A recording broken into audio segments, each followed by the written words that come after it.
ಸಾಯಿ ಯೋಗಾಶ್ರಮ ಪ್ರಗತಿ ನಗರ್ ಗಂಗಾವತಿ ಇವರಿಂದ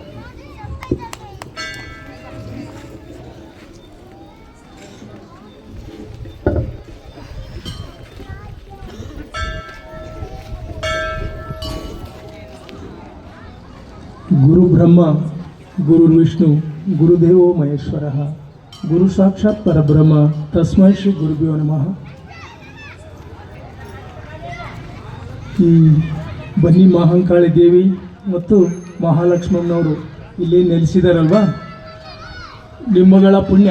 ಎಷ್ಟು ಪುಣ್ಯ ಅಂದರೆ ನೋಡಿ, ಎಷ್ಟು ಆನಂದವಾಗಿದೆ ಇಲ್ಲಿ ಅಂದರೆ ಸ್ವಲ್ಪ ಧ್ಯಾನ ಮಾಡಿದರೂ ಸಾಕು, ನೀವು ಡೈರೆಕ್ಟ್ ನೀವೇನು ಅನ್ಕೊಂಡಿರೋ ಅದೆಲ್ಲ ಆಗ್ಬಿಡುತ್ತೆ. ಅಷ್ಟೊಂದು ಎನರ್ಜೆಟಿಕ್ ಪಾಯಿಂಟ್ ಇದೆ ಇಲ್ಲಿ.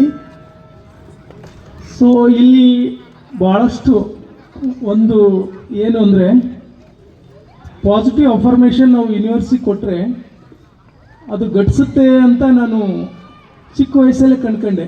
ಕೂಡಲ ಸಂಗಮದಲ್ಲಿ ಹೈಸ್ಕೂಲ್ ಓದಬೇಕಾದಾಗ 3 ವರ್ಷ ಹಾಸ್ಟೆಲಲ್ಲಿದ್ದು ಬೆಳಗ್ಗೆ ಕೃಷ್ಣಾ ನದಿ ಸ್ನಾನ ಮಾಡ್ತಾ ಜಾತವೇದ ಮುನಿ ದೀಕ್ಷೆ ಕೊಟ್ಟರಲ್ಲ ಬಸವಣ್ಣವ್ರಿಗೆ, ಅಲ್ಲೇ ಕೂತ್ಕೊಂಡು ಓಂ ನಮಃ ಶಿವಾಯ ಮಂತ್ರ ಜಪಿಸ್ತಾ ಇದ್ದೆ. ಎಲ್ಲ ಹಾಸ್ಟೆಲ್ ಹುಡುಗರು ಬಂದ್ಬಿಡೋರು, 100 ಜನ ಇದ್ವಿ, ಎಲ್ಲರೂ ನದಿಗೆ ಹೋಗೋದು, ಸ್ವಿಮ್ ಮಾಡೋದು, ಅಷ್ಟು ದೂರ ಬಂದ್ಬಿಡೋದು. ಸೊ ನನಗೇನಾಗ್ತಿತ್ತು, ಆ ಟಯರ್ಡ್ನೆಸ್ ಆದಾಗ, ನದಿ ಸ್ವಿಮ್ ಮಾಡಿ ಟಯರ್ಡ್ನೆಸ್ ಆದಾಗ, ಸೊ ಧ್ಯಾನಕ್ಕೆ ಕೂತಾಗ ಓಂ ನಮಃ ಶಿವಾಯ ಮಂತ್ರ ಜಪಿಸ್ತಾ ಇದ್ದಾಗ ಒಂದು ಎನರ್ಜಿ ಫೀಲ್ ಆಗ್ತಾ ಇತ್ತು. ಏನು ಎನರ್ಜಿ ಅಂದರೆ, ಸೊ ಈ ದೇಹ ನಾನಲ್ಲ ಅನ್ನೋದು. ಆ ಒಂದು 8th standard ಇದ್ದಾಗೇ 8th 9th 10th complete ಆ 3 years ಮಾಡ್ತಾ ನೆಕ್ಸ್ಟ್ ಬೆಂಗಳೂರು ಅಲ್ಲೆಲ್ಲ ಹೋದೆ, BMS ಹೋದಾಗ. ಸೊ ಅದನ್ನು ಕಂಟಿನ್ಯೂ ಮಾಡ್ಕೊತಾ ಹೋದೆ, ಯೋಗ ಮತ್ತು ಧ್ಯಾನ ಎಲ್ಲವನ್ನು. ಹಾಗೆ ಈ ಆಧ್ಯಾತ್ಮಿಕ ನನಗೆ ಹೆಚ್ಚು ಗಡಿಸ್ಲಿಕ್ಕೆ ಸ್ಟಾರ್ಟ್ ಆಯಿತು ಅಂದರೆ, ಲಾಸ್ಟ್ ಟೈಮ್ ಒಮ್ಮೆ ಚಾಪೆಮ್ಮ ಅಂತ ಹೆಸರು ಕೇಳಿರ್ತೀರಿ ಅನಿಸುತ್ತೆ. ಆಂಧ್ರದಲ್ಲಿ ಲಕ್ಷ್ಮಮ್ಮ ಅಂತ ಅವರು, ನಮ್ಮ ತಾತನ ತಂಗಿಯವರು, ಅವ್ರೇನಾದರೂ ಹೇಳ್ಬಿಟ್ರೆ ಆ ಘಟನೆಗಳು ಘಟಿಸ್ತಾ ಇತ್ತು. ಅವರು ಯಾವತ್ತೂ ಮನೆಯಲ್ಲಿ ಇರ್ತಿರಲಿಲ್ಲ, ಹೊರಗಡೆ ಅಡವಿಯಲ್ಲಿ ಇರ್ತಾಯಿದ್ರು. ಅಲ್ಲಿ ಒಂದು ಬನ್ನಿ ಮಹಾಂಕಾಳಿ ಗುಡಿ ಇದೆ. ಸೊ ಆ ಎನರ್ಜಿ ಏನು ಮಾಡ್ತಾ ಇತ್ತು ಅಂದರೆ, ನೀವೇನಾದರೂ ಅಲ್ಲಿ ಸಂಕಲ್ಪ ಮಾಡ್ಕೊಂಡ್ರೆ ಆ ಘಟನೆ ಘಟಿಸ್ಬಿಡ್ತಾ ಇತ್ತು. ಈಗ ತಾವುಗಳು ಕೂಡ ಅಷ್ಟೇ, ಈಗ ಬಂದಿದ್ದೀರಿ, ಆ ಬನ್ನಿ ಮಹಾಂಕಾಳಿ ಹತ್ರ ಅನ್ಕೊಂಡು ಹೋಗಿ ಆ ದೇವಿ ಹತ್ರ ಪ್ರದರ್ಶನ ಹಾಕಿ, ನೀವು ಏನಿದೆಯೋ ಕೋರಿಕೆ ಅದನ್ನು ಹೇಳ್ಕೊಂಡು ಹೋಗ್ಬಿಡಿ ಅಷ್ಟೇ. ಏನೇನಿದೆ ಇರ್ತಾ ಅಲ್ವಾ, ನೆಕ್ಸ್ಟ್ ಇಯರ್ ಅನ್ನೋಷ್ಟರಲ್ಲಿ ನನಗಿನ್ನು ಮಾಡು ತಾಯಿ ಅಂತ ಅಂದ್ಕೊಂಡ್ಬಿಡಿ, ಆ ಘಟನೆ ಘಟಿಸ್ಬಿಡುತ್ತೆ. ಅದು ಹೆಂಗೆ ಘಟಿಸುತ್ತೆ ಅಂತ ನೋಡಿ. ಸೊ ಯೂನಿವರ್ಸ್ ಏನು ಮಾಡುತ್ತೆ, ನೀವು ಏನನ್ನು ಅಫರ್ಮೇಷನ್ ಕೊಡ್ತೀರೋ ಅದೇ ಘಟನೆಗಳಾಗುತ್ತೆ. ಹೀಗಾಗಿ ಲಾಸ್ಟ್ ಟೈಮು TV9 ಈಗೂ ಉಂಟೆ ಅಂತ ನಾರಾಯಣ ಸ್ವಾಮಿ ಅವರು ಮಾಡ್ತಾರೆ ಪ್ರೋಗ್ರಾಮು. ನಮ್ಮ ಅಜ್ಜಿ ಪ್ರೋಗ್ರಾಮ್ ಒಂದು ಚಾಪಮ್ಮ ಒಂದು ಮಾಡಬೇಕಾದಾಗ ನನಗೆ ಪರಿಚಯ ಆಯಿತು. ಅಂಜನಾದ್ರಿ ಬೆಟ್ಟದ್ದೊಂದು ಮಾಡೋಣ ಅಂತ ಪ್ಲ್ಯಾನ್ ಮಾಡಿದ್ವಿ 2012ರಲ್ಲಿ. ನಾನು 25-30 ವರ್ಷದಿಂದ ಅಲ್ಲಿ ಹೋಗ್ತಾ ಇದ್ದೆ, ಹೋಗಿ ಧ್ಯಾನ ಮಾಡಿ ಬರ್ತಾಯಿದ್ದೆ ಅಂಜನಾದ್ರಿ ಬೆಟ್ಟದಲ್ಲಿ. ಏನೂ ಇರಲಿಲ್ಲ, ನಾವು ಅಲ್ಲಿ ಹೋದರೆ ಒಬ್ಬರೇ ಹೋಗ್ಲಿಕ್ಕೆ ಅಂಜಿಕೆ. ಅವಾಗ TV9 ನಾರಾಯಣ ಸ್ವಾಮಿ ಅವ್ರಿಗೆ ಹೇಳಿ ಇಲ್ಲೊಂದು ಪ್ರೋಗ್ರಾಮ್ ಮಾಡೋಣ ಅಂತ 2012ರಲ್ಲಿ ಬಂತು, ಈಗೂ ಉಂಟೆ ಅಂತ ಕಂಟಿನ್ಯೂ ಬಂತು ಆ ಪ್ರೋಗ್ರಾಮು. ಸೊ ಅಲ್ಲಿ ಹೋದರೆ ಎಷ್ಟು ಎನರ್ಜಿ ಇದೆಯಲ್ವಾ, ಆ ಎನರ್ಜಿ ಹೇಗಾಗುತ್ತೆ ಅಂತ ಒಂದು ಸರಿ ಫೀಲ್ ಮಾಡ್ಕೊಳ್ಳಿ. ಎಷ್ಟು ಜನ ಹೋಗಿದ್ರಿ ಕೈ ಎತ್ತಿ ಅಂಜನಾದ್ರಿ ಬೆಟ್ಟಕ್ಕೆ? ಗುಡ್. ನೋಡಿ ಎಂಥ ಒಂದು ಇದು ಅಂದರೆ, ನಿಮ್ಮ ದೇಹ ಬೆಟ್ಟವನ್ನು ಹತ್ತ ಮೇಲ್ಮಟ್ಟಕ್ಕೆ ಹೋದಾಗ ಮನಸ್ಸಿನಲ್ಲಿ ಇರ್ತಾವಲ್ಲ ನೆಗೆಟಿವ್ ಥಿಂಗ್ಸ್, ಥಾಟ್ಸ್, ಬಡ್ಸ್ ಎಲ್ಲ ಇದೆಯಲ್ಲ, ಅದೆಲ್ಲ ಹೊರಗೆ ಹೋಗ್ಬಿಡುತ್ತೆ. ನೀವೇನೇನು ಸಬ್ ಕಾನ್ಷಿಯಸಲ್ಲಿ ಸೇವ್ ಮಾಡಿರಲ್ಲ ಅದೆಲ್ಲ ಹೊರಗೆ ಹೋಗ್ಬಿಡುತ್ತೆ.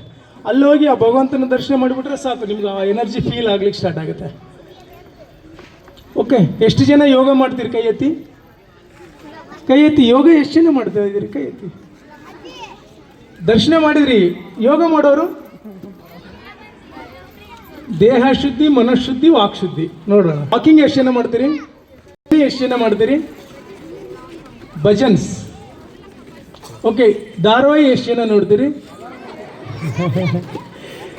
ನೋಡಿ. ಓಕೆ, ನೋಡಿ, ಎಲ್ಲವೂ ಇರಲಿ, ಎಲ್ಲವೂ ಇರಬೇಕು, ಎಲ್ಲವೂ ಇದ್ರೇ ಚಂದ ಜೀವನ. ಭಗವಂತನ ಕಡೆನೂ ಇರಬೇಕು, ಸಾಮಾಜಿಕವಾಗಿಯೂ ಇರಬೇಕು. ಒಂದೇ ಕಡೆ ಹೋದರೆ ಆಗಲ್ಲ, ಮತ್ತೆ ನಮ್ಮ ಥರ ಆಗ್ಬಿಡ್ತೀರಿ. ಅರ್ಥ ಆಯ್ತಾ? ಈಗ ಒಂದು 15 ನಿಮಿಷ ನಾನು ಮಾತಿನಕ್ಕಿಂತ ಕೃತಿ ಕಡೆ ಹೆಚ್ಚು ಗಮನ ಕೊಡ್ತೀನಿ. ಯಾಕೆಂದರೆ ನಂದು ಇರೋದೇ ಮೆಡಿಟೇಷನ್ ಆ್ಯಂಡ್ ರೇಕಿ ಮತ್ತು ಆಸ್ಟ್ರಾಲಜಿ ಪ್ರೆಡಿಕ್ಷನ್ನು. ಯಾರಾದರೂ ತಮ್ಮ ಮಕ್ಕಳದ್ದೇನಾದರೂ ಇದ್ದರೆ ಪಾಸಿಟಿವ್ನೆಸ್ ಅಫರ್ಮೇಷನ್ ಕೊಡ್ಬೇಕು ನಾವು. ಆಸ್ಟ್ರಾಲಜರ್ ಏನು ಮಾಡಿಬಿಟ್ಟಿದ್ದಾರೆ ಗೊತ್ತಾ, ನೆಗೆಟಿವ್ ಹೇಳಿ ಎಲ್ಲವನ್ನೇ ನೆಗೆಟಿವ್ ಮಾಡಿ ಹಾಕ್ಬಿಟ್ಟಿದ್ದಾರೆ. ಅದು ರಿಯಲ್ ಟ್ರೂತ್ ಏನು ಅಂತ ನಾನು ಸುಮಾರು 25 ವರ್ಷದಿಂದ ನಮ್ಮ ಸೋಮರೆಡ್ಡಿ ಸರು ನಾವು ರೂಮ್ಮೇಟ್ಸು ಕೂಡಲ ಸಂಘದಲ್ಲಿ ಎಲ್ಲಿ ನಮ್ಮ ಶ್ರೀರಾಮನಗರದಲ್ಲಿ ನಾವು ರೂಮ್ಮೇಟ್ಸ್ ಇದ್ದಾಗ ಅವರು ಜಸ್ಟ್ ಟೀಚರ್ ಜಾಬ್ಗೆ ಅಲ್ಲಿ ಬಂದರು. ನಾನು ಕ್ಲಿನಿಕ್ ಹಾಕೊಂಡೆ, ದವಾಖಾನೆ ಹಾಕೊಂಡು ಕೂತ್ಕೊಂಡೆ. ಆ ರೂಮ್ಮೇಟ್ಸ್ ಇದ್ದಾಗ ಡೆಲಿವರಿ ಪೇಷಂಟ್ ಕರೆಯಕ್ಕೆ ಬರೋರು, ರಾತ್ರಿ ನನಗೆ ಎಬ್ಸೋರು ಡೋರ್ ಬಂದಿಂಗ, ರೀ ಯಾರೋ ಗದ್ದಲ ಮಾಡ್ತಾರೆ ಹೋಗ್ರಿ ಅನ್ನೋರು. ನಾವು ಡೆಲಿವರಿ ಮಾಡಿಸಿ ಬರ್ತಿದ್ದೆ ಅವ್ರದ್ದು. ಆ ಡೆಲಿವರಿ ಮಾಡಿಸಿ ಅವ್ರದ್ದು ಡೇಟ್ ಆಫ್ ಬರ್ತ್ ಕೊಟ್ಟು ಬರ್ತಿದ್ದೆ ಆ ಹುಡುಗರದು. ಈ ಗಂಡು ಮಗು ಅಲ್ಲ, ಈ ದಶೆಯಲ್ಲಿ ಈ ಮಗು ಹಿಂಗಾಗುತ್ತೆ. ಅವ್ರದ್ದು ಜೋಪಡಿ ಮನೆ, ಲೈಟ್ ಇರ್ತಿರ್ಲಿಲ್ಲ, ಚಿಮಣಿ ಎಣ್ಣೆಯಲ್ಲಿ ಹೆರಿಗೆ ಮಾಡಿಸಿ ಅವ್ರಿಗೆ ಹೇಳ್ತಿದ್ದೆ, ಬೆಳಗ್ಗೆ ಬನ್ನಿ ಸ್ವಲ್ಪ ಜಾತಕ ಬರ್ದು ಕೊಡ್ತೀನಿ ನಿಮ್ಮ ಕುಂಡ್ಲಿ ಎಲ್ಲ ಅಂದ. ಅವ್ರಿಗೆ ಹೇಳ್ತಿದ್ದೆ, ಅವ್ರಿಗೆ 100 ರೂಪಾಯಿ ಕೊಡ್ಲಿಕ್ಕೆ ಇರ್ತಿರ್ಲಿಲ್ಲ, ಅವ್ರು ಉಲ್ಟಾ ನಾನೇ ಕೊಟ್ಟು ಕಳಿಸ್ತಿದ್ದೆ ಬ್ರೆಡ್ ಗಿಡ್ ಅವ್ರಿಗೆ. ನಿಮ್ಮ ಮಗ ಈ ಥರ ಬಿಲ್ಡಿಂಗ್ ಕಟ್ಸ್ತಾನೆ, ಈ ಥರ ಕಾರ್ ತಗೋತಾನೆ, ಈ ಥರ ಇರ್ತಾನೆ ಅಂದರೆ ಇವಾಗ ಹಿಡ್ಕೊಂಡು ಬರ್ತಿದ್ದಾರೆ 25 ವರ್ಷದಿಂದ ಅಂದ್ರೆ ಆ ಚೀಟಿನ ನೋಡ್ರಿ ನೀವು ಹೇಳ್ದಂಗೆ ನಮ್ಮ ಮಗ ಆಗಿದ್ದಾನೆ ಅಂತ. ಸೊ ಆ ಒಂದು ಪ್ರೆಡಿಕ್ಷನ್ ನನಗೆ ಏನಾಯಿತು ಅಂದರೆ, ಯಾವ ಗ್ರಹಗಳು ಎಲ್ಲಿ ಕೂತ್ಕೋತಾವಲ್ಲ ಅದನ್ನ ನೋಡ್ಕೊಂಡು ಮಾಡಿದಾಗ ಪಕ್ಕ ಆಗ್ಬಿಡುತ್ತೆ. ಇಲ್ಲಿ ಅರ್ಧಂಬರ್ಧ ಕಲ್ತಿರೋ ಜ್ಯೋತಿಷ್ಯ ಮಾಡಿದ್ದಾರೆ, ಬುಕ್ದಲ್ಲಿ ನೋಡ್ತಾರೆ, ಏನೋ ಮಾಡ್ತಾರೆ, ಸುಳ್ಳು ಹೇಳ್ಬಿಡ್ತಾರೆ ಏನೋ ಒಂದು. ಅದು ಹಂಗಲ್ಲ, ರಿಯಲ್ ಟ್ರೂತ್ಗೆ ಹೋಗ್ಬೇಕು ನಾವು. ಎಷ್ಟನೇ ಮನೇಲಿ ಎಷ್ಟನೇ ಗ್ರಹ ಕೂತಿದೆ, ಈತನ ಸೈಕಾಲಜಿ ಏನು ಮಾಡಬೇಕು ಅನ್ನೋದನ್ನು ಪಾಸಿಟಿವ್ ಕೊಟ್ಟರೆ ಪಾಸಿಟಿವ್ ಆಗಿಬಿಡುತ್ತೆ. ಎಷ್ಟು ಜನ ಮೆಡಿಕಲ್ ಆಗಿದ್ದಾರೆ ರೀ ನನ್ನ ಕೈಯಲ್ಲಿ ಬಂದಿರೋರು, ಎಷ್ಟು ಜನ. ಬೆಂಗಳೂರಲ್ಲಿ ನಂದು ಹೋಗ್ಬಿಟ್ರೆ ಏನು ಗುರುಗಳೇ ನೀವು ಹೇಳ್ದಂಗೆ ಆಗ್ಬಿಡ್ತಲ್ಲ ಅಂತಾರೆ.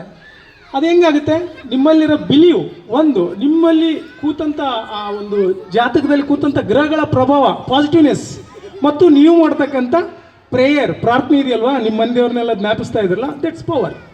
ಇದರಲ್ಲಿ ಇರೋದು ಇಷ್ಟೇ. ಇಲ್ಲಿ ಬಂದಿದ್ದೀರಿ ದೇವಿ ಹತ್ರ, ಈ ದೇವಿ ಹತ್ರ ಒಂದು ಸಂಕಲ್ಪ ಮಾಡ್ಕೊಳ್ಳಿ. ಈಗ ನಾನು ನಿಮ್ಮ ಹತ್ರ ಪ್ರಾಮಿಸ್ ಮಾಡ್ತಾ ಇದ್ದೀನಿ, ಇಲ್ಲಿ ಸುಮ್ಮನೆ ಬನ್ನಿ ಮಂಕಳಿ ಸುತ್ತರೋದು, ಮುಂದಿನ ವರ್ಷದಲ್ಲಿ ನನಗಿದು ಮಾಡು ತಾಯಿ ಅಂದರೆ ಅದು ಆಗದಿದ್ರೆ ನನ್ನ ಕೇಳಿ, ನೆಕ್ಸ್ಟ್ ಇಯರ್ ಬರ್ತೀನಿ, ಇಲ್ಲೇ ಬಂದು ಮಾತಾಡ್ತೀನಿ. ನೀವು ಆ ಮಹಾಲಕ್ಷ್ಮಿ ಹತ್ರ ಬೇಡ್ಕೊಂಬಿಡಿ, ನನಗೆ ಏನು ಮಗು ಆಗಿಲ್ವಾ, ಮಗು ಕೊಡು ತಾಯಿ ಅನ್ನಿ, ಆಗ್ಬಿಡ್ತಾಳೆ. ಮದುವೆ ಆಗಿಲ್ವಾ ಯಾರಿಗಾದರೂ ಕರೆಸಿ, ನಿಮ್ಮ ಸುತ್ತಮುತ್ತ ಬಳಗದವ್ರು ಇದ್ರ ಬೇಕಾದ್ರೆ ಕರೆಸಿ ಪ್ರಾರ್ಥನೆ ಮಾಡಿ, ಬೇಕಾದ್ರೆ ಆಗ್ಬಿಡುತ್ತೆ. ಅಷ್ಟು ಎನರ್ಜಿ ಇದೆ ಆ ತಾಯಿ ಹತ್ರ. ಹೀಗಾಗಿ ಎಲ್ಲರೂ ಇದನ್ನು ಪಾಸಿಟಿವ್ ಕನ್ವರ್ಟ್ ಮಾಡ್ಕೊಳ್ಳಿ. ನೆಕ್ಸ್ಟ್ ಈ ಒಂದು ಕಾರ್ಯಕ್ರಮ ಇದೆಲ್ಲ ನೋಡಿ ನಾವು ಭಾಳ ಖುಷಿ ಅನ್ನಿಸ್ತು. ಒಂದು ಟೀಮನ್ನು ಕಟ್ಟಿ ಮುಂದುವರಿಬೇಕಾದ್ರೆ ನಮ್ಮ ಸೋಮನಗೌಡ ಸರು ರಿಯಲಿ ಗ್ರೇಟ್. ಭಾಳ ಒಳ್ಳೆ ಬೇರೆ ಬೇರೆ ತಿರು ತೊಗೊತಾ ಇರ್ತಾರೆ ರಾಜಕಾರಣಿಗಳು, ಆದರೆ ಈ ಸಮಾಜ ಸೇವೆಯನ್ನು ಆಯ್ಕೆ ಮಾಡಿಕೊಂಡು ದೇವಿ ದರ್ಶನ ಮಾಡಲಿಕ್ಕೆಲ್ಲ ಭಾಗ್ಯ ಕೊಟ್ಟಿದ್ದು ರಿಯಲಿ ಗ್ರೇಟ್ ಪರ್ಸನ್. ಬಟ್ ಹಿಂದಿನ ಜನದಲ್ಲಿ ದೊಡ್ಡ ಋಷಿ ಏನೋ ಅನಿಸ್ತಾ ಇದೆ ನನಗೆ. ಅವ್ರ ಫೇಸ್ ನೋಡಿದ ತಕ್ಷಣ ಅನಿಸ್ತು ಮಹಾ ಋಷಿಗಳಾಗಿರ್ತಾರೆ ಅವರು. ಯಾಕಂದರೆ ಜನ್ಮ ಒಂದೇ ಆಗಿರಲ್ಲ, ಜನ್ಮ ತಗೋತಾನೆ ಇರ್ತದೆ ಫುಟೇಜ್. ದಟ್ಸ್ ದಿಸ್ ಕರ್ಮ. ಈ ಜನ್ಮದಲ್ಲಿ ಮಾಡೋ ಕರ್ಮಗಳು ಇದೆಯಲ್ಲ, ಪುಣ್ಯದ ಮನೆ ನೆಕ್ಸ್ಟ್ ಜನ್ಮಕ್ಕೆ ಆ್ಯಡ್ ಆಗುತ್ತೆ. ಇಲ್ಲೇನು ಅವ್ರು ಮಾಡ್ತಾರಲ್ಲ ಆ್ಯಡ್, ದಟ್ಸ್ ಗುಡ್, ಅದು ಬ್ಯೂಟಿಫುಲ್ ಅದು. ಹೀಗಾಗಿ ನೀವು ಎಲ್ಲ ಪಾಸಿಟಿವ್ ಕರ್ಮ ಮಾಡಿ, ಎಷ್ಟಾಗುತ್ತೋ ಅಷ್ಟು ಹೆಲ್ಪ್ ಮಾಡಿ, ಇಲ್ಲ ಧ್ಯಾನ ಮಾಡಿ, ಇಲ್ಲ ಮೌನವಾಗಿರಿ ಅಷ್ಟೇ. ಇದು ಒಂದನ್ನು ರೂಢಿಸ್ಕೋತಾ ಹೋಗಿ. ಯಾಕಂದರೆ ಇದು ನನ್ನ ಓನ್ ಎಕ್ಸ್ಪೀರಿಯನ್ಸ್ ಅನುಭವಗಳು. ಆ್ಯಕ್ಚುಲಿ ಮಾತಿನಕ್ಕಿಂತ ಕೃತಿ ಏನಲ್ವಾ. ಒಂದು 15 ನಿಮಿಷ ಎಲ್ಲರೂ ಏನು ಮಾಡೋಣ, ಧ್ಯಾನಕ್ಕೆ ಕೂತ್ಬಿಡೋಣ. ಧ್ಯಾನ ಮಾಡೋದು ಹೇಗೆ ಅಂತ ಸ್ವಲ್ಪ ನಾನಿಲ್ಲಿ ಹೇಳ್ಕೊಡ್ತೀನಿ ನಿಮಗೆ. ಕೂತ್ಕೊಳ್ಳಿ, ಚೇರ್ ಮೇಲೆ ಕೂತ್ಕೊಳ್ಳಿ, ಕೈ ಕಟ್ಬಿಡಿ. ಒಂದು 15 ನಿಮಿಷ ಯಾರು ಮಾತಾಡಬೇಡಿ, ಓನ್ಲಿ 15 ಮಿನಿಟ್ಸ್. ಕೈ ಲಾಕ್ ಮಾಡ್ಕೊಂಬಿಡಿ, ಹಿಂಗೆ ಈ ಥರ ಕೈ ಲಾಕ್ ಮಾಡ್ಕೊಳ್ಳಿ. ಕಾಲಲ್ಲಿ ಪಾದವನ್ನು ಜಸ್ಟ್ ಕ್ರಾಸ್ ಮಾಡ್ಕೊಳ್ಳಿ, ಪಾದ ಕ್ರಾಸ್ ಇರಲಿ. ಬಲಗಾಲ ಮೇಲೆ ಎಡಗಾಲ ಇಟ್ಕೊಂಡ್ಬಿಡಿ, ಬಲಗೈ ಹೆಬ್ಬೆಳೆ ಮೇಲಿರಲಿ. ಈ ಥರ ಲಾಕ್ ಮಾಡ್ಕೊಂಡ್ಬಿಡಿ, ಈ ಥರ ಲಾಕ್ ಮಾಡ್ಕೊಂಡ್ಬಿಡಿ. ಓಕೆ, ಕಣ್ಣುಗಳನ್ನು ಮುಚ್ಚಿ ನಿಧಾನವಾಗಿ, ಸಂಪೂರ್ಣವಾಗಿ ಕಣ್ಣುಗಳನ್ನು ಮುಚ್ಚಿ. Don't open your eyes, only 15 minute meditation.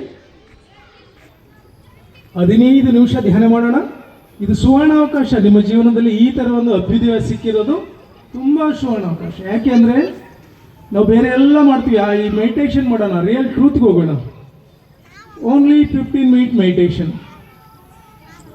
ನಿಧಾನವಾಗಿ ಒಳ ಹೋಗು ಹೊರ ಬರುವ ಶ್ವಾಸವನ್ನು ಗಮನಿಸ್ತಾ ಹೋಗಿ. ನಿಧಾನವಾಗಿ ನಿಮ್ಮ ಮನಸ್ಸು ಒಳ ಹೋಗು ಹೊರ ಬರುವ ಶ್ವಾಸವನ್ನು ಗಮನಿಸ್ತಾ ಹೋಗಿ.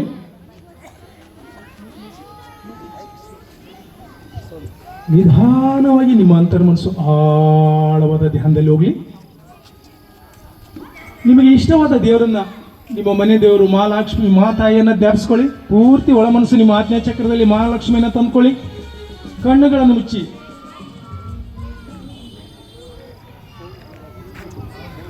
ಚಕ್ರದಲ್ಲಿ ಪೂರ್ತಿಯಾಗಿ ನೆಲೆಸಿರಲಿ.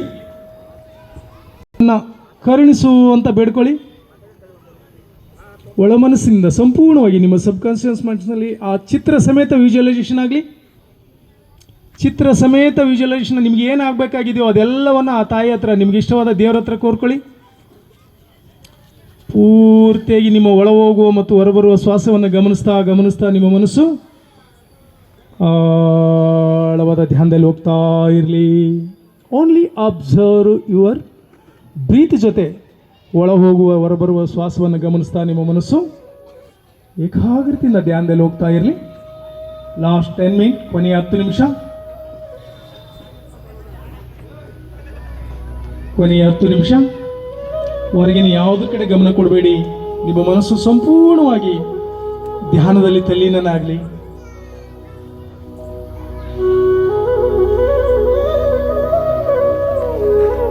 ನಿಮ್ಮ ಮನಸ್ಸು ಸಂಪೂರ್ಣವಾಗಿ ಧ್ಯಾನದಲ್ಲಿ ತಣ್ಣೀಲಾಗ್ತಾ ಹೋಗಲಿ. ಅಂತರ ಮನಸ್ಸು ನೀವು ಕೋರ್ಕೊಂಡಂಥ ಕೋರಿಕೆಗಳನ್ನು ಎಲ್ಲವನ್ನ ಈಡೇರಿಸಿದೆ ಅಂತ ಫೀಲ್ ಮಾಡ್ಕೋತಾ ಹೋಗಿ.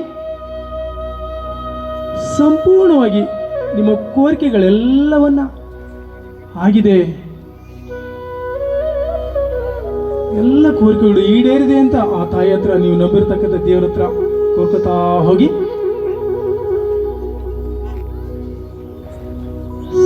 ಏಕಾಗ್ರತೆಯಿಂದ ಆಳವಾದ ಧ್ಯಾನದಲ್ಲಿ ಹೋಗ್ತಾ ಇರಿ. ಸಂಪೂರ್ಣವಾಗಿ ನಿಮ್ಮ ಅಂತರ ಮನಸ್ಸು ಆಳವಾದ ಧ್ಯಾನದಲ್ಲಿ ಹೋಗ್ತಾ ಇರಲಿ.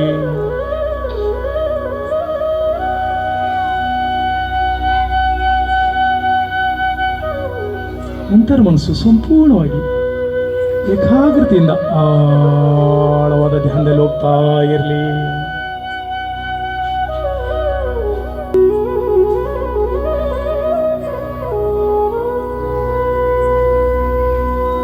ಸೆವೆನ್ ಮಿನಿಟ್ಸ್, ಕೊನೆಯ 7 ನಿಮಿಷ ಆಳವಾದ ಧ್ಯಾನದಲ್ಲೇ ಇರಿ.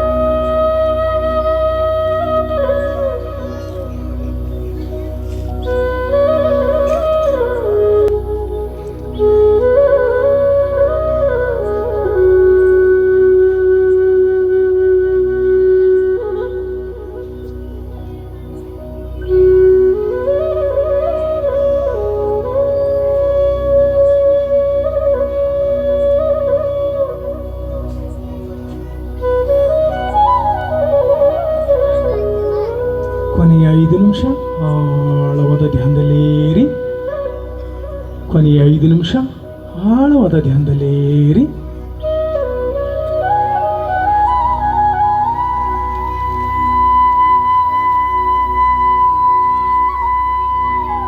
ಸಂಪೂರ್ಣವಾಗಿ ನಿಮ್ಮ ಅಂತರ್ಮನಸ್ಸು ಆಳವಾದ ಧ್ಯಾನದಲ್ಲಿ ಹೋಗ್ತಾ ಇರಲಿ. ಸಂಪೂರ್ಣವಾಗಿ ನಿಮ್ಮ ಅಂತರ್ಮನಸ್ಸು ಆಳವಾದ ಧ್ಯಾನದಲ್ಲಿ ಹೋಗ್ತಾ ಇರಲಿ.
ಕೊನೆಯ 2 ನಿಮಿಷ ಆಳವಾದ ಧ್ಯಾನದಲ್ಲಿ ಇರಿ. Last 2 minute meditation. ಬರೀ 2 ನಿಮಿಷ ಆಳವಾದ ಧ್ಯಾನದಲ್ಲಿ ಇರಿ.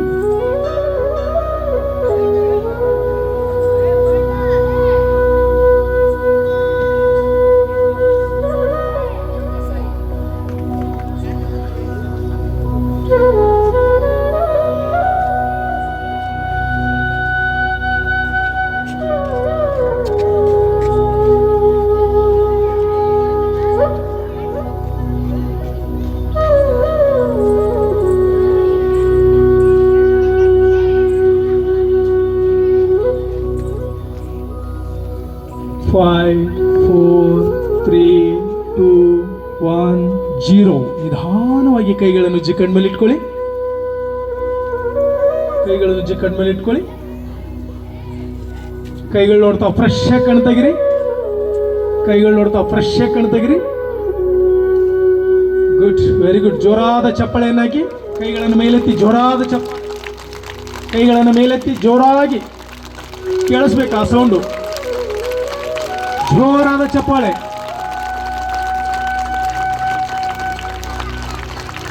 Okay, good.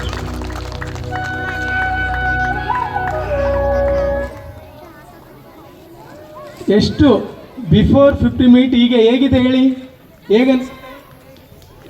ಹೇಗಿದೆ? So any experience? ಹೇಗನ್ಸುತ್ತೆ? ಸಮಾಧಾನ ಆಯ್ತಾ? ಸಮಾಧಾನ ಅನ್ನಿಸ್ತ್ರಿ? Okay, good. ಕಂಟಿನ್ಯೂ ಮಾಡೋಣ. ಈ ಮನೆಯಲ್ಲಿ ಈ ಧ್ಯಾನವನ್ನು ಮಾಡ್ಕೊಳ್ಳಿ. ಒಳ್ಳೆ ಫ್ಲೂಟ್ ಮ್ಯೂಸಿಕ್ ಹಾಕೊಳ್ಳಿ. ಸೊ ಇಲ್ಲಿ ಏನು ಮಾಡ್ಬೇಕು ಧ್ಯಾನದಲ್ಲಿ ಅಂದರೆ ಪಾಸಿಟಿವ್ ಅಫರ್ಮೇಷನ್ ವಿಜುವಲೈಸೇಷನ್ ಮಾಡಿ. ಏನು ಅಂದರೆ ನಮಗೆ ಕೆಲಸ ಆಗಿದೆ ಅಂತ ಕೊಡಿ, ಮತ್ತು ನೆಗೆಟಿವ್ನು ಕೊಡಬೇಡಿ, ಮತ್ತು ದ್ವೇಷವನ್ನು ಕೊಡಬೇಡಿ. ಇಲ್ಲಿ ಏನು ಕೊಡಿ? ನನಗೆ ಈ ಕೆಲಸ ಆಗಿದೆ ಅಂತಲೇ ಕೊಡಿ. ಓಕೆ, ಭಗವಂತನಲ್ಲಿ ಲೀನ್ ಆಗಲಿಕ್ಕೆ, ಕನೆಕ್ಟ್ ಆಗಲಿಕ್ಕೆ ಇದು ಒಂದೇ ಮಾರ್ಗ, ಬೇರೆ ಮಾರ್ಗಗಳಿಲ್ಲ. ಬೇರೆ ಏನೇನೋ ಇದ್ದಾವೆ. ಬಟ್ ಈ ಮೆಡಿಟೇಷನಲ್ಲಿ ನೀವು ಯಾವತ್ತೂ ಒಂದು 15 ನಿಮಿಷ ಈ ಧ್ಯಾನ ಒಂದು ನೆನ್ಪಿಟ್ಕೊಳ್ಳಿ. ನಿಮಗೆ ವಯಸ್ಸು ಎಷ್ಟಿದೆಯೋ ಅಷ್ಟು ನಿಮಿಷ. 15 ವರ್ಷ ಇದ್ದರೆ 15, 40 ವರ್ಷ ಇದ್ದರೆ 40 ನಿಮಿಷ, 60 ವರ್ಷ ಇದ್ದರೆ 60 ನಿಮಿಷ. ಆ ಥರ ಪ್ರಾಕ್ಟೀಸ್ ಮಾಡ್ಕೊಳ್ಳಿ. ಇದನ್ನು ಒಂದು ಟೈಮ್ ಸೆಟ್ ಮಾಡ್ಕೊಂಬಿಡಿ, ಬೆಳಗ್ಗೆ ಮತ್ತು ರಾತ್ರಿ. ಒಂದು 41 ದಿನ ಮಾಡಿ. ನಿಮಗೇನೋ ಅನಿಸುತ್ತೆ ನೋಡಿ, ಆ ತಾಯಿ ಹತ್ರ ಹೋಗಿ ನಾ ಈ ಕಲ್ತು ಬಂದಿದ್ದಕ್ಕೂ ಸಾರ್ಥಕ ಆಯಿತು ಅಂತ ನಿಮ್ಮ ಜೀವನದಲ್ಲಿ ಆಗುತ್ತೆ. ಯಾಕಂದರೆ ಸ್ವಾಮಿ ವಿವೇಕಾನಂದರು ಪರಮಹಂಸರು ಹೇಳಿದ ಆ ಧ್ಯಾನದಿಂದನೇ ಎಲ್ಲವನ್ನು ಮಾಡಿಬಿಟ್ರು ಅವರು. ಅದಕ್ಕೆ ನೀವು ಕೂಡ ಆ ಶಕ್ತಿ ತಾಯಿಯನ್ನು ಹೋಲಿಸ್ಕೋಬೇಕು ಅಂದರೆ ಈ ಧ್ಯಾನ ಸಾಧನೆಯನ್ನು ಮಾಡ್ಕೊಳ್ಳಿ. ಇದು ಅದ್ಭುತ ಸಾಧನೆ. ಇದನ್ನು ಮಾಡಿದವರು ಯಾರೂ ಡಿಸ್ಟರ್ಬ್ ಆಗಿಲ್ಲ, ಟ್ರೀಟ್ಮೆಂಟ್ಗೆ ಹೋಗಿಲ್ಲ. ನೆನ್ಪಿಟ್ಕೊಳ್ರಿ, ನನ್ನ ಯೂಟ್ಯೂಬಲ್ಲಿ ಎಲ್ಲ ಅಪ್ಲೋಡ್ ಮಾಡಿದ್ದೀನಿ. ಡಯಾಬಿಟಿಸ್ 300 ಇರ್ತಕ್ಕಂಥವ್ರು ಇವಾಗ 100-120 ಇದೆ ರ್ಯಾಂಡಮ್ ಬ್ಲಡ್ ಶುಗರು. ಪೋಸ್ಟ್ ಅಂದರೆ ಬಿಫೋರ್ ಫುಡ್ ಇರೋರು 200-250 ಇರೋರು ಈಗ ಬರೀ 110-100 ನಮ್ಮದು ಗೂಗಲಲ್ಲಿ ಇದೆ. ಬಸವಗುರುಜಿ ಯೂಟ್ಯೂಬ್ ಅಂತಿದೆ, ಶಿಲ್ಪಾ 15 ಅಂತಿದೆ. 3 ಚಾನೆಲ್ ಇದ್ದಾವೆ. ಡಾಕ್ಟರ್ ಬಸವಗುರುಜಿ ಅಂತ ಒಂದು, ಶಿಲ್ಪಾ 15 ಅಂತ ಒಂದು, ಗಂಗಾವತಿ ಗುರುಜಿ ಅಂತ ಒಂದು. ಅದರಲ್ಲಿ ಒಬ್ಸರ್ವ್ ಮಾಡಿರಿ, ಸಂಪೂರ್ಣ ಯಾರ್ಯಾರು ಏನೇನಿದೆ ಎಲ್ಲ ಅದರಲ್ಲಿ ಆಗಿದೆ. ಅವ್ರು ಹೇಳ್ಕೊಂಡಿದ್ದಾರೆ. ಬಟ್ ನೀವು ಕೂಡ ನೆಕ್ಸ್ಟ್ ಇಯರ್ ನಾ ಬರ್ತೀನಿ, 2 ದಿನ ನಿಮಗೆ ಕ್ಲಾಸ್ ತೊಗೋತೀನಿ. ಏನು ಕ್ಲಾಸ್ ಅಂದರೆ ಯಾರ್ಯಾರು ಇಂಟ್ರೆಸ್ಟೆಡ್ ಇದ್ದೀರಿ ಸ್ವಲ್ಪ ದೇಹ ಶುದ್ಧಿ, ಮನಃಶುದ್ಧಿ, ವಾಕ್ಶುದ್ಧಿ ಇವು ನೋಡ್ಕೊಂಬಿಡೋಣ. ದೇಹ ಅಂದರೆ ಚಿಕ್ಕದೇ ಪ್ರಾಣಾಯಾಮ, ಭಾಳಷ್ಟು ಬೇಕಿಲ್ಲ. ನಿಮ್ಗೆ ಎಷ್ಟು ಡಿಸೀಸ್ ಇದೆ ಅಷ್ಟೇ. ನೆಕ್ಸ್ಟ್ ಧ್ಯಾನದ ಸೂತ್ರಗಳನ್ನು ಕಲ್ತ್ಕೊಂಡ್ಬಿಡೋಣ. ರೇಖಿ ಯಾರ್ಯಾರಿಗೆ ಇಷ್ಟ ಇದೆ ಅವ್ರಿಗೆಲ್ಲರಿಗೂ ರೇಖಿ ಹೇಳ್ಕೊಡ್ತೀನಿ ನಾನು ನೆಕ್ಸ್ಟು.